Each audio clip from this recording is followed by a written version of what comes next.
Serikali ya Jamhuri ya Muungano wa Tanzania imetoa ufafanuzi mzito wa kisheria ikijibu rasmi ya hoja ya kimataifa inayokosoa nchi hiyo kutoweka wazi ripoti ya tume ya uchunguzi wa rais kuhusu vurugu za uchaguzi mkuu wa Oktoba 2025.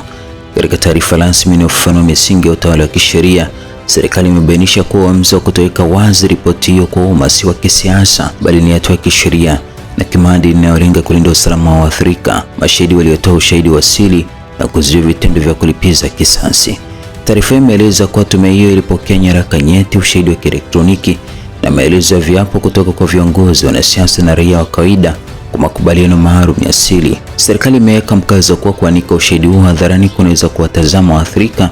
na mashahidi kwenye hatari ya kutishiwa, kulipizwa kisasi, kunyanyaswa kijamii au kupata madhara mengine ya kimwili. Mifumo ya kisheria ya Jumuiya ya Madola ambayo Tanzania ni mwanachama